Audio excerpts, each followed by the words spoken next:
Have you ever spent hours making the perfect schedule, color-coded, detailed, and then never used it again?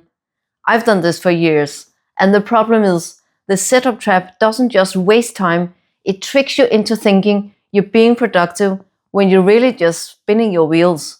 Back at university, I could spend entire afternoons building elaborate study plans, only to abandon them after a day or two. It felt like progress, but it wasn't. In this video, I'll show you how the setup trap works, how I fell into it, and what finally helped me step out of it. And this is just one of several planning traps I've had to face. This is part of planning traps. Traps in planning that look clever at first, but often hold us back instead. I've fallen into this trap for years. Not intentionally, of course. It just feels like real work. For example, I spent an entire afternoon color coding my planner. It made sense to give each category its own color because you can see your tasks and commitments as categories and get an overview of whether you have a balance or not. So, in theory, I totally agree. But in reality, I quickly lost track of what category was which color when I glanced at the calendar, and I also thought it was too much of a hassle to keep up with the color coding. So, I never followed it for more than a day or two. At university, I'd spend hours creating perfect schedules for my reading and lectures, but I always overestimated what I could do.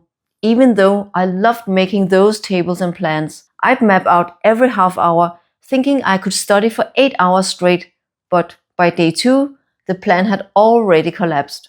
So, in reality, I'd follow them maybe one day, 2 if it went well, and then something always happened and the whole thing broke down. A single unexpected event, a delay or surprise assignment, and the whole structure fell apart. What I slowly learned, I can't plan my time down to every half hour for deep work. I have to think in larger blocks and leave space for real life, rest, food, even transport.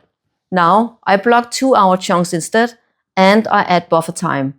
The only thing I've retained regarding color coding is that in my current work, all the default appointments in Outlook are blue, but if there's something that's extremely important, then I might color code it red.